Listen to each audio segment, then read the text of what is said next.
Hi, I'm Steve Adubato. Welcome to our new studio. Hopefully it looks good on the other end.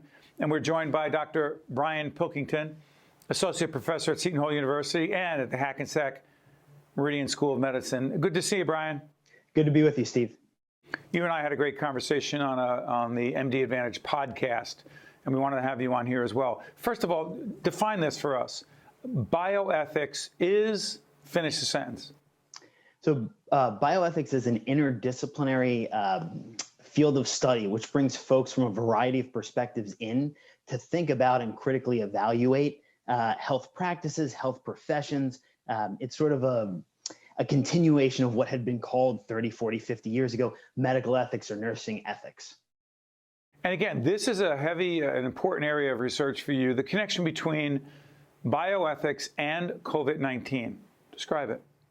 It is, yeah. So what lots of bioethicists do, especially in light of COVID-19, is think through particular ethical challenges and the situations that everyone in our diverse communities are facing. So there are a host of issues. If you think about things, or if viewers of your show have run into considerations about resource allocation, vaccination hesitancy or compliance, what to do in light of COVID-19, where research dollars go. There's a host of different issues, all focused on the health of members of our community, and the ethical reflections and the work through those considerations is really what bioethicists do.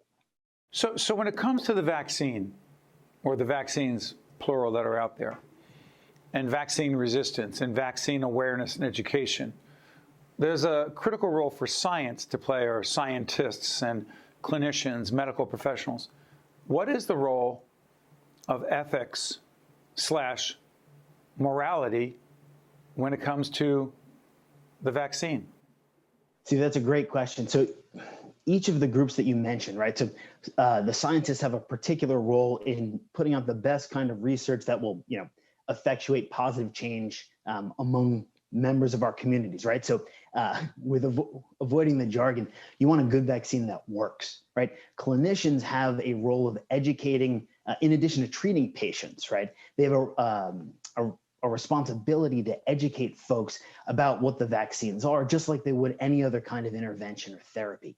The ethicists will think through possible challenges and considerations that often engage values or sort of broader systems of beliefs and considerations. So one thing we might talk about, right, if we had some educators, some clinicians, some scientists on, if there are members of our communities who are hesitant to take the vaccine, who are resistant to the vaccine, one ethical issue that might arise is the notion of free riders, right? So if you have a member of a community who thinks, well, look, I'm just going to eventually benefit from herd immunity, and is resistant to taking the vaccine, the ethical consideration is, well, why do you get to gain those benefits without bearing any costs? So that's sort of one example and one framing the way a bioethicist might think through this, or lend particular kinds of questions to narrow our focus in these sorts of discussions.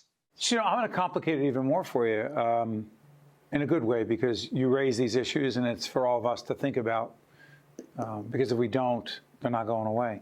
So is it an ethical issue / moral issue?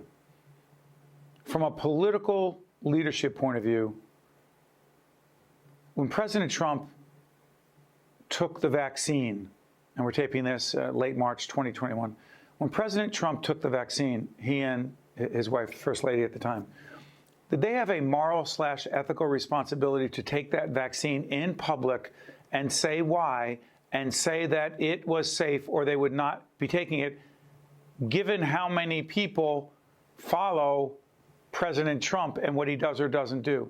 Is that an ethical, moral issue? Or is it, hey, I didn't want to tell anybody? Yeah, Steve, another great question. So I only have the questions. I have zero answers. I'm going to qualify this. Go ahead. No, this is great. And when we chatted before, my background's in philosophy. So I've been on the other end of folks saying, hey, look, there are just too many questions here. It's a great question. The way I approach bioethics, and lots of bioethicists do this, but not all, is you get the best answers, even if they're not full answers. But the best approach to bioethical questions is to get a bunch of folks in the room to think through these complicated issues. So for this kind of question, to really get an answer, it would be great to have some political theorists, members of communities, and folks who have been influenced more or less by what the president does, past president has done. That said, it's especially helpful. So one of the sort of I guess values in good bioethical thinking, again, from a philosophical background, is clarity. And given the claims that had come out of President Trump's office and a lot of the confusion and the claims which just turned out not to be true, I think it would have been of great benefit for the past president, sorry, I keep doing that, to serve as a model and say, look, I messed this one up. I got this one wrong, and here's why this is important. But real quick on this, and I'll get off it. Is it just as important with President Biden if President Biden is having health issues, if those health issues are somehow connected, hypothetically, to his age and his condition, if there are cognitive issues, is there an ethical/moral responsibility to share that with the American public? Steve, another great question. And it raises interesting, well, it raises challenging considerations about the roles that one inhabits, right? Because we have a strong view in this country generally about privacy. And we saw this with all sorts of issues in COVID. For the leader of the free world? So the role challenge? Is there the same question of privacy for the leader of the free world? So that's the other part, right? So President Biden in his personal life has this privacy. Once you have so many folks depending on you, then it would be beneficial for him to share, right, if there's anything that's relevant. And what you'd want to do, again, just being an ethicist, not a political theorist, what I would want to do if I were in that position is to ensure that there were folks around me to make sure that that was happening. So yes, the long answer to your very good question, the short answer is yes. If there are health issues which are affecting decisions impinging on the office, then yes, sharing it with the public, I think, is important. Dr. Pilkington, before I let you go, I want to ask you a question that I want to use for our Lessons in Leadership program I do with my terrific colleague, Mary Gamba. And here's the question.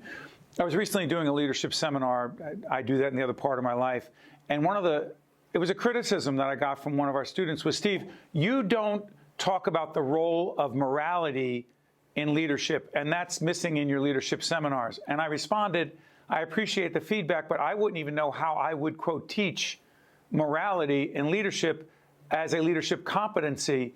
Is it a leadership competency, Doctor? Yeah, so leadership competencies are more your area than mine, but I would be very happy to see it. Ethics, morality, I don't distinguish between the two. Some folks do, but I would like to see it as a leadership competency. I mean, the folks who I think would do this best, and you're among them, Steve, are the best practitioners of a particular profession, right? So when I teach medical students, when I teach nursing students, we talk through different kinds of ethical approaches. And at the end of the day, I tell them, look, what you want to do, especially if you're a fan of virtue ethics, which I am, is find a really good practitioner of a certain sort.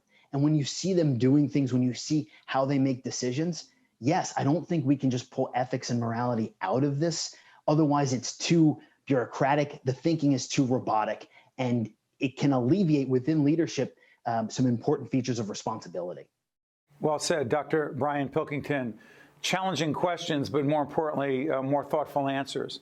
Associate professor at Seton University, one of our higher ed partners, and also he's also at the Hackensack Meridian School of Medicine, where I've done some teaching as well.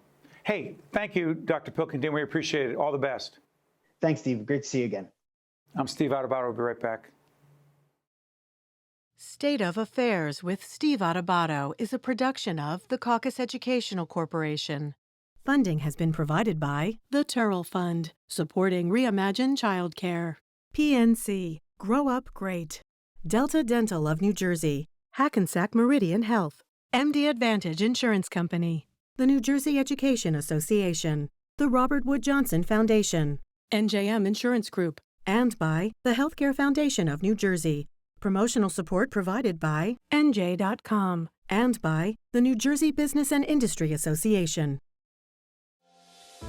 Right now, 6 feet can feel like a long ways away. But from 6 feet, we can still smile at each other. From our doorways and our stairways, from opposite sides of the street and opposite sides of the country. Through fear and frustrations, we can remind each other that we are still here for each other. Because we can still smile at each other.